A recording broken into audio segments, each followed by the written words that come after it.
this man. I'm going to make space for him. I love this guy. We're about to have an experience, ladies and gentlemen. I adore this man on so many levels. I want you to love him too. You know the routine. Raise the roof and bring to the stage the fabulous Ron Hales. Come on!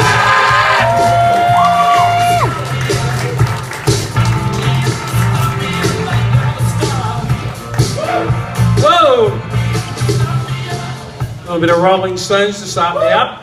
It's really good. Hey, it hasn't been a really good day today. Usually the words upgrade an airport are a good thing, but I'm at the Avis desk this morning and walked up and they said, "Congratulations, Mr. Hales, you've been upgraded to a Nissan Micra." Who the fuck gets upgraded to a Nissan Micra? So, lucky there's chemist shops in airports. It was a big win. I was able to go to the chemist and get 5 litres of baby oil just to get into the fucking thing. So, but that wasn't the worst thing. Coming down on the plane was actually worse. I'm a bit of a big guy. You probably haven't noticed. Joel noticed, but you haven't. So I got on the plane and I got into my normal seat and a half on the aisle, and I got pretty comfortable. And I'm sitting there and reminiscent of things that have happened before. And I see this woman coming down, and she's a bit of a yummy mummy, and I was sort of kind of wishing she might be sitting next to me. And as she's walking down, she's looking at the boarding pass. She's looking at the numbers up there. And all of a sudden, she went as white as a fucking ghost, because it had dawned on her that she was going to be sitting next to me all the way up to the Gold Coast. Man, my fucking wife's like that. But I jumped in the Nissan Micra, the aforementioned Nissan Micra. Jumped on the Tullamarine freeway down there in Melbourne the other day, and we're cruising down the freeway and I saw this car. Fucked old Falcon, 500,000 kilometre ex-taxi I reckon, driven by a Kiwi, with all due respects to any Kiwis in the room, particularly the room runner.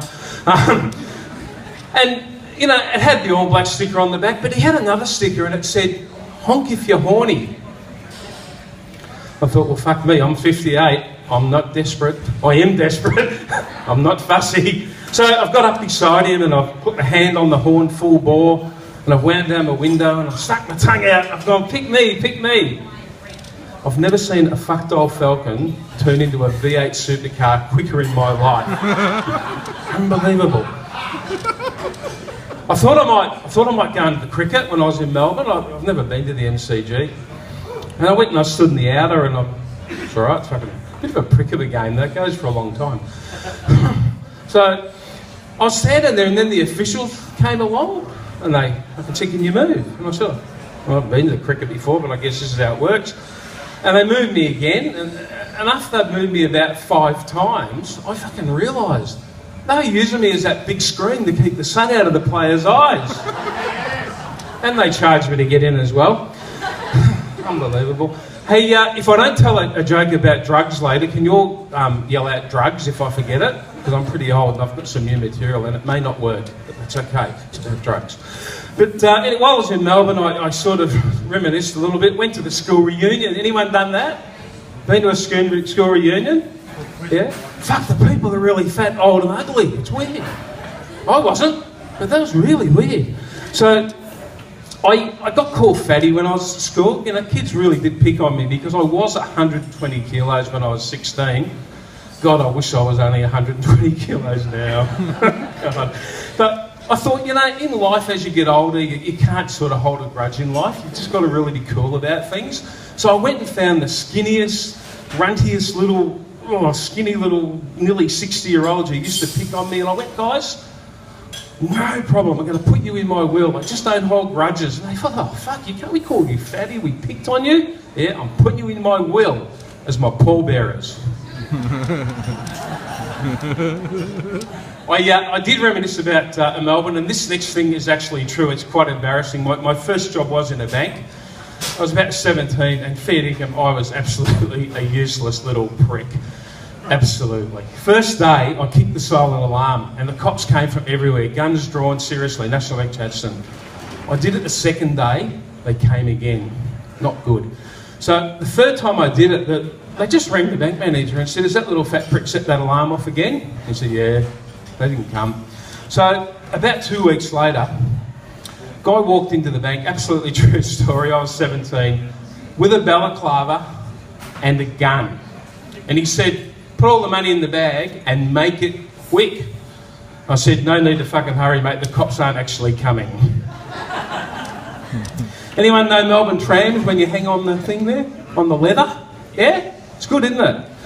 So I'm on the tram, you know, just running away from the bank robbery, and I'm hanging there and I see this yummy mummy, not the same one that was on the plane, that was my missus, and she's checking me out and looking at me, and I'm thinking, okay, good comeback here. I really fucking failed on the freeway, maybe I'm in.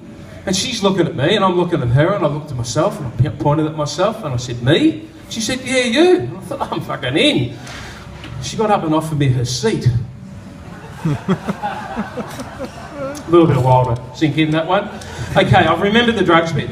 I went to a Raw Heat at Jupiter's last night, and it dawned on me that comedians, young comedians, and comedians, they're all younger than me, but even some of the slightly old ones, they all do jokes about drugs, and I felt really out of it, and I thought, oh fuck, you know, shit, I do drugs. I can do drugs. I had 4 Panadols the other day, I went fucking right off. And then I thought, oh no, I've got to get a better thrill than that. I went and had 3 laxatives. Well, that was a fucking shit of a thing, I can tell you, they're no good. And I thought, well, what's the ultimate drug I can have a go at, you know? So I'm going to have a go at this Viagra shit. Yeah, I'm going to give it a go. So I thought, well, fuck, you know, I'll give Viagra a crack. So I gave it a crack, and, you know, I don't think it's the best time to have a 36-hour hard-on when you're supervising the Girl Scouts. Wasn't good. New material, thanks for laughing, a little bit, even gently, it was nice. Look, I'm going to finish up with a couple of things. As I've said, I'm a little bit older, and there's a lot of things I don't get, you know. I mean, let's face it, you know, the word of the year is selfies. Did you see that? The word of the year is fucking selfies. Well, mate, you know, when I was 16 or a kid, or even a bit younger, a selfie was something you did on your room with a Playboy magazine, or if you couldn't afford that, you got a National Geographic from the library, and you made sure the door was locked so your mum didn't come in. The other thing I don't get, and I don't get this at all, I just fucking don't get sexting.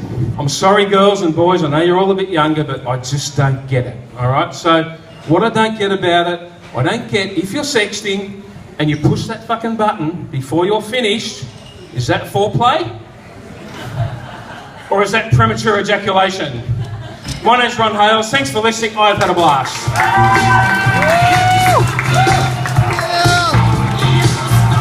Come on, folks, fill it up, Mr. Ron Hales.